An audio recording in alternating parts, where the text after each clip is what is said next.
ជំរាបសួរលោកគ្រូខ្ញុំឈ្មោះផល្បណាមកពីក្រុម SC34 មែនទេខ្ញុំមកបញ្យល់ការងារលោកគ្រូបានដាក់ឲ្យតែ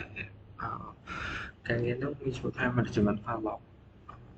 អញ្ចឹងការងារ Follow នោះគឺយើងបានធ្វើមួយអញ្ចឹងមក demo ឲ្យលោកគ្រូមើលតែម្ដងគឺចូលដំបូងយើងធ្វើការ test ទៅលើ command មួយដែល command នោះមាន sudo vim .aect security follow config ហើយយើងធ្វើការ enter ចូលមកដល់កន្លែងនេះគឺ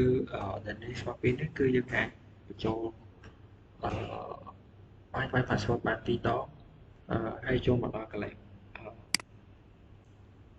for interval ស្មើ600មានន័យថាប្រព័ន្ធនឹងរកការវាយខុស600វិនាទីវាស្មើនឹង10នាទី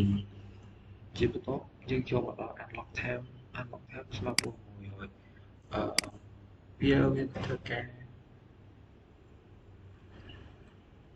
unlock time 600ហ្នឹងមានន័យថាបន្ទាប់ពីករណី lock ចូលវានឹងរកឲ្យរងចាំ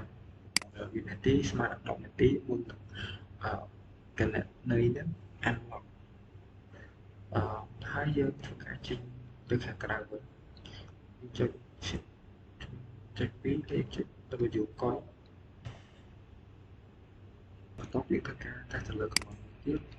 តែ command នោះគឺ sudo vim /.5 command pvta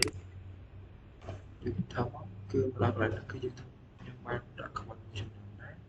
តែហើយឥឡូវយើងចេញទៅខាងក្រៅវិញដាក់ចុច2ដាក់ W កុយថតបានលោកគ្រូកន្លែងនេះយើងធ្វើការតេស្តវាទៅគឺយើងដាក់ password ខុសពេលយើងដាក់ password ខុសចុច2ពេកមកវានឹងលោតឲ្យយើង lock 3ដងគឺវា10នាទីយើងចង់ lock វាវិញគឺយើងរកចាំ10នាទីមកដល់កន្លែងនេះយើងធ្វើការ reset វាយើងប្រើ command sudo follow user sv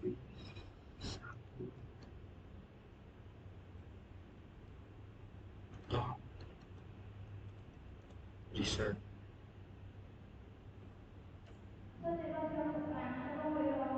ចឹងហើយយើង set បីបន្តแบบ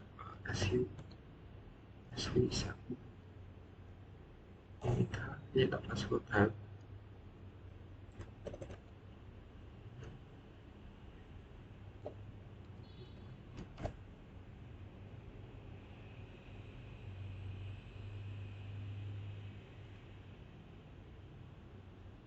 ជាចុងក្រោយការងារនេះបានមានតែប៉ុណ្ណឹងគ្រូអរគុណគ្រូ